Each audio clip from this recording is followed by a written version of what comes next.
It's Tillery Timmons-Sims back with another edition of Conservation Stories. I wanted to check in with our friend Layton at Frontier Market. Layton, do you know you're becoming world famous? Maybe so. I don't know. I sure don't feel like it. How about that? No, I was at a global water for food conference, and you came up from one of the speakers talked about you, about people that are pioneering diversified ideas to stay on the farm and be able to really utilize water in a more effective way. And so I wanted to just like stand up and go, I know him. Well, we do have such like a valuable resource that is pretty precious, especially for generations, even, behind me. Mm-hmm. And most of our food has to have water. I hate to say that, but it does, It really does. And especially in my area, the diversity aspect of having a really good agricultural product that comes off the farm that's not, maybe fiber or grain crop, there's getting to be a big demand and a lot of demand for it. Yeah. Man, we have our little market has really grown I'd say the past solid year. Yeah. Man, we're just growing, 30 and 40% at a time. That's amazing. It's been a very tough challenge too. It's great, but man, it's been tough too. Yeah. So yeah. Well, I'm excited. I'm actually signing up for a subscription box. Oh, very good. Yes. You'll love it. Yeah. Yeah. Yeah. I'm excited about that. And saw picking where to pick that up. You can pick it up at Costco or you can pick it up at Bread and Jam. Oh, yeah. So that's really exciting. And then I heard your sweetheart, your wife, speak at the Terry County Women in Ag Conference. She knocked it out of the park. Oh yeah. Yeah. She did a phenomenal job. And, but no, the local food scene has probably been the most encouraging thing I've probably been a part of, in my agricultural lifetime. It just seems like there's been a huge necessity demand that I was not expecting. I know COVID kind of jump started some of this. I don't think I was ready for the catapult the past, I'd say 2 years. We have people that, I'm not saying the farmer's market is the end all at all. Right. I mean, there's way more ways to market than a farmer's market, but even just the farmer's market alone has the ones that we're going to. They're just growing so fast, and that just allows more farmers to be able to do this. We've had quite a few farm tours, and I'd welcome anybody that wants to maybe see a different side of agriculture that doesn't require maybe the complete financial upfront. Yes. To come see it. You can do this down to a quarter acre and be ultra successful. So that's just amazing. Well, I wanted to catch up with you because I know that you got a lot of things going on, and for people who might not remember, you were, I think, like number 3 podcast or something like that. Like you were right up there at the beginning. We're coming up to number 50. So I know it's been, and so I encourage people to go back and watch that one because you were also on video on that one too, and listen to that about where why you started and everything. And so I'm going to hear all the deals that people can sign up for, and I want to know what you're planting and all that kind of stuff. Yeah. So this is really cool. On our part of ag, we start planting. It's literally all but 2 weeks of the year, and we harvest all but 2 weeks of the year. And so we're really already on our second crop of harvest. And so you go through the winter months of your greens, your root crops, kind of the things that majority of people eat. Your spinaches, your lettuces, your carrots, that kind of stuff. And now we're rolling into all the good summer vegetables that everybody loves. Your okra, your squash, and cucumbers. And this has probably been the best start I think we have had up to date. I lost a tunnel during that 80-mile-an-hour wind. Yes. So it set us back. I think we had 40,000 transplants we lost. Oh gosh. But the beauty about this is you can get it back on and bounce right back and be right back in action. So we've been rolling out a lot of new things. I know West Texas has a tough time with this concept of subscriptions. I understand that, but the vegetable subscriptions have been The people that do them, they do it every year, and what you get is 5 or 7 to 10 vegetables delivered to the certain locations every single week. Those subscribers get the first of anything off the farm. So you're the first of, say, the strawberries, or first of the tomatoes, first of anything that's the first of the subscribers get first. That's kind of like the exclusive club, if you will. And what's really cool is on the beef side, we've been able to really expand the beef side, even though our margins have definitely shrunk just on sheer cattle price. That's a good thing. There's a lot of producers that need that. Maybe on a direct basis, it's probably not as good that you're living on the other side of the fence. Yeah. But I'm not going to complain. I mean, there's a lot of good people that need those prices again. So they're actually getting paid what they're worth now, if you will. And I love to share this too, that we've started down a really unique road on our genetics. Neogen has kind of released the identity portion of their geneticists. And what we're able to do now is find predictability factors of where those cattle are going to finish at what grade, and at what weight, and how many days on feed. And it's all predictability on their genetics. It's been a huge tool. It's been a huge tool for us. We found that some cattle, really are like the Honda Prius, man. They're efficient and they're fast, and some cattle, man, they're just like an old dump truck. They just take forever to get there. And so we've been able to sort those cattle accordingly and shave off some major days on feed and maintain a great quality of beef. Or vice versa, you're able to maybe shuck those calves a little earlier that are not going to hit the How are you tracking all that? Well, Neogen does a great job. So what they do is they give you a TSU sample, and they knock it out of the ear and send it off. And within 7 days, you know exactly what's going on. Wow. Okay. And man, it's been a great tool. Especially, we've been able to outgrow our own herd. So now we're purchasing those calves back from those bull buyers, and we're able to select the bulls that are really, really good, and then be able to find those calves out of those bulls and test them too. So it's like you're able to triple test before you get to feed the calf. It's really unique.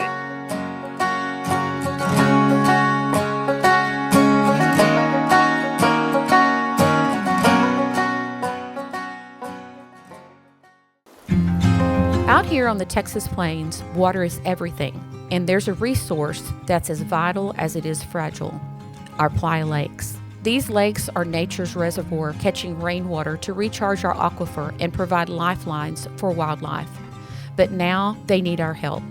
In collaboration with the Texas Playa Lakes Conservation Initiative and the Cargill Global Water Challenge, Sarah has started the Our Legacy is Tomorrow's Water initiative to inspire and work with landowners to restore and protect our playa lakes. Each playa we save helps secure a sustainable water future for the generations that will be coming after us. Whether it's improving soil health, restoring habitats, or recharging groundwater, we are committed to making a difference. Together, we can build a legacy that we can all be proud of. To learn how you can join in, visit the Playa Lakes Restoration Initiative page on the Sarah website. Let's keep Texas water flowing strong for the future. Visit sarah-conservation.com. I'm laughing about thinking about how funny it would that people that still think about farmers is like, not with the times. You know what I mean? Oh, I'm like, man, this the technology. I saw a group that's put together an implant, that monitors the intake and the weight and all of these different health things. $20 a piece, a cow, and I think that's the price. I'm like, you're kidding? And they're like, no, we want it to be affordable so that people can really put it on all their cows. Man, the technology, even the virtual fencing, we're kind of looking at that too, just to be able to move those cattle so much better than what we have been in the past. It's such a labor suck, of having to move that poly wire. But there's a lot of really cool technology things just coming out, and I think it's going to get cheap enough with AI that we're going to be able to use them. So I saw your strawberries. If people aren't following you on social media, that's a trip now. Okay. And like just from last year to this year, they look different. The strawberries, I think, is probably the biggest opportunity that we have in our area. So are you growing them in a hoop house? No, they're outside. They're open field. Really? We're growing them a lot like Florida is our best example. Okay. California uses a different type of system, and we're kind of falling in the plug category of Okay. things. Mm-hmm. And Mm-hmm. next year, I'm probably going to have to implement that. But man, it has been, we're getting better. It's just, there's such a steep learning curve, Mm-hmm. and it is brutal. I Mm-hmm. mean, it is. Yeah.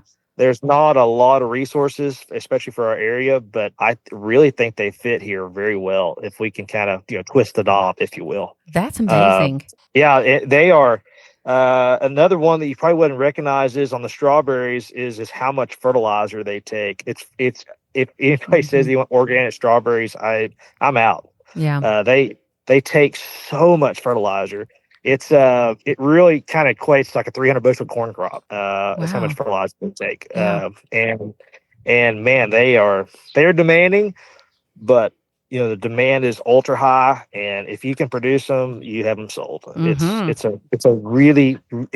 a great opportunity for West Texas to try them. That's amazing. One thing I love about you is that like you like tell people like Yeah, you know what I mean. Like I love when just the economics of. I remember one of the times that Lacey and I heard you speak, and she came back and said, "Oh my goodness! Like you laid the numbers out for people yeah, of like not everybody's always willing to do that. I think that's really sure. great that you are. Well, I just know there's room for a lot of people in this. I guess I'm not worried about having Yeah, competition because there's yeah, there's place for everybody. yeah. And once you establish a brand, it's okay to have more people a part of it. And it's taken some iterations, especially the past few years, to really dial in like what to plant, how much to plant, and when to do it. That's probably Mm-hmm. been. Mm-hmm. I'm still on the I don't know train. Yeah, I'm still paying ignorance taxes, if you will, on some stuff. yeah. What I've had to dial back to is like, what does everybody eat? And I got maybe last year before last, I was really trying to twist on some things that maybe the East eats more of, or certain cultures, kind of like pak choi and bok Mm-hmm. choy Mm-hmm. Mm-hmm. and the Asian greens. They're really easy to grow here, and they just don't sell. West Texas don't buy them, so Huh. why grow them? Yeah. So we've just had to. It's just taken a while to Yeah. whittle down from 40 cultivars to an honest 15 that would be really good at. Right. Right. The things that people are familiar with because they just Yeah, don't know how to use the other things. right, Yeah, right, that's right. really interesting. So, your hoop house that blew up in the 80-mile-an-hour wind. How Yeah, is there? And that's one of the things I've observed myself is mm. how quickly those are damaged here, especially in West Texas. Is there a better system? Have you thought? Have you been thinking through that? I mean, I'm sure Yeah. you have. I mean, of course, a poly house would be the best, but it's just financially just not Hmm. applicable. What I have found out is NRCS really pushes these 6 mil plastics, and they are horrible. Mm. I just wish there was a different we could apply for the 11 mil. What I found is I can do two 11 mil woven plastics, and I just have to redo some things to get that on. But that is going to strengthen these things up Wow. exponentially. And it's just a simple tarp, it's not like it's a Hmm. big Hmm. a big plan change. So we'll see if maybe they'll take that on and on. Yeah. Well, that's a good thing to know. And you probably are aware that those are things that you can submit ideas of Sure. things that you need, and especially if like you're on a state working group, or we know who's on that state working group, to know that needs to be submitted to the state. Yeah. That has to change for our area. It's Right. just not functional. Another big one for us is, and this is not my idea. This is Deanne Yates' idea. But we fight this thing called sand, and Mm-hmm. what happens is that sand gets inside your lettuce or your celery Mm-hmm. or whatever product it is, and it has a crunch to it. No one Yeah. really likes that. So, so having True. those 10 walls, man, it helps a bunch. And that's another thing that I really wish NRCS would kind of help us on. That be like, yeah, that's okay. So Yeah. That's good to uh, know. Yeah. we kind of got to West Texas this thing a little bit. Yes, we do. We sure do. My gosh, that's so exciting. So you got strawberries. Do you have any left? Are they all gone? No, we'll pick all the way through June. So really, and truly, we're just now kind of getting going on them. And I like to share, like, a target yield is a pound per plant. And so Hmm. it's just a game of how many plants you have to survive, if you will. Yeah. Right. Yeah. And so that, like I said, we're going to grow that next year, and I hope eventually maybe we get to a U-pick. I don't know. I've really toyed with that. I think the agritourism has some validity. I don't know if I want to do it, but someone could do well with Yeah. it. Right. So. That's an interesting idea.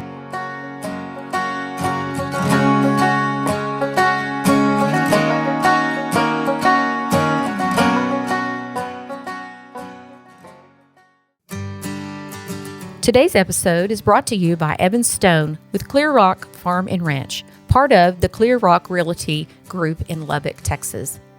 Evan understands West Texas land, agriculture, and what it takes to buy and sell farms and ranches in our unique region.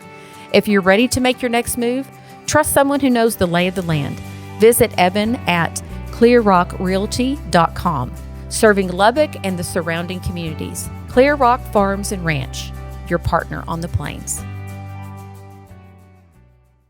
So, and people that get the subscription, Yep, they'll be the first ones to get the berries. They're guaranteed, right? The subscription starts in June, I think the 17th. So you'll be the first to get like squash, zucchini, first to get okra, first to get, of course, the tomatoes coming off. We'll have homegrown tomatoes by middle end of June for sure. Wow. We're pushing on them pretty hard. Yeah. And I think you told me earlier you're planting tomatoes now? Yeah, we planted 7,000 day before last. 7,000 people. 7,000. Put that in your head. Like, okay, so when you're planting 7,000, are you like, I know when we plant grapes, we have a little way to do that. Yeah. So that's not so hard. A little pull behind. We purchased a Chechi transplanter. Okay. And actually it was from a old cannabis farm, actually. I wondered about that. I was actually going to tell you, I bet there's a whole lot of stuff left over from that kind. I mean, hoop houses, everything. Yes. There's the cannabis people has made the way for vegetables. Right. Yes. But yeah, the machine really has helped, and I had to get my head employee was like, man, I know what a good investment is now. And it's like, yeah, that's awesome. Definitely. And like I said, you can do it down to a quarter acre and do really well. But man, machinery helps, and having a way to be really, really ultra efficient, because just like big ag, you still got to be efficient here. And you can't do it all by hand. I just hate to say it. No, well, and harvesting a lot. Corn. It takes a long time to harvest corn. Yeah, sweet corn. That's the next one too. Is we ended up purchasing an Oxbow sweet corn transplanter, and that one machine should eliminate about 10 hours of work, but 8 people. It's just a little bit of machinery like that helps so much. And it's another one of those, like I say, you got to really figure out first what the market is allowing you to sell, and then figuring out that, and then just exploiting it to the very end, if you will. So everybody loves good sweet corn. That's the big one. Everybody loves good homegrown tomato. The key to the special deal is if they eat it, they're probably going to buy it. So. Yeah. Well, and it's interesting. I know I'm trying to remember who it was I was hearing talking about including recipes in that subscription, so that people know how to cook it, what to do with it. Yeah, that was a big one for a long time, especially when we were in kind of the ultra wild stuff, trying to see what sells. Yes, but now it's just like, man, it's just easier if they know how to cook it. So one of the things that Jessica said was that the lettuce that you guys have can last like weeks in the refrigerator. Yeah, that's probably what built this farm, to be honest, is lettuce. I know that I kind of joke around with that, but it's probably the honest truth. We grow a variety from Johnny's called Salanova, and Salanova has a flexibility factor that it can grow into some heat tolerances, and it can stay cool and not have that bitter, really ultra bitter flavor. Yes. And so that's been a good one to figure out. And another thing too, we went all to a drip irrigation. We have everything underground drip, and that has been just major game changer. But back to the lettuce, what we learned is we can't overwater it because it heats it up. And so if you have it all sub irrigated, you get it harvested early morning, get into a cooler. We've had some batches last 4 weeks in a fridge, and some we can push to 5. But that's getting far out. I'm excited for my subscription because I think I've realized, like listening to Jessica talk, like I think I've just forgotten how good like home flavor. I think that the flavors limited so much. I believe that 1,000%. It's like for some odd reason that first 3 days after harvest, is when you get all that good flavor. As we continue to grow, and we will overproduce some and underproduce some for sure. I mean, it's just part of the business. Yes. Being able to maintain that quality on both sides of the pendulum. Yeah. It's probably going to be our biggest challenge, because we have gotten a great reputation for really high quality food. Yeah. So yeah. And so tell me a little bit about your storefront. Yeah, the storefront's been awesome. We really started implementing a little bit more retail side. A big one for us is the milled grains. We teamed up with Revival Mill. Yeah, out of Lubbock. Yep. They do a fantastic job. I mean, a great job. And we sold them some of our wheat, and we'll probably get some of it back in our store, which is so cool. Yes, another big one has been for us is the beef tallow. That has been a big part of our deal. If anybody knows anything, the tallow cream, the tallow bombs, the non-seed oil stuff has been just all the market lately. And we're currently, every beef we kill, we try to harvest all kidney, pelvic, heart fat.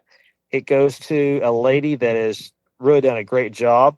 Rockhouse Tallow is her brand. Okay. And she renders all of our fat, puts it into a balm, a conditioner, a soap, all kind of things, and it's so good. It's such a great product, but it has, honestly, on the backside of it, it's almost paid for all of our kill fees besides just the beef itself. Oh wow! So that's just been a huge breakthrough. Where it's a closed loop. It goes to her and it comes back, and then she sells it's part of her stuff too through it. But I mean, it's pretty cool when you keep it all within locally. Yes.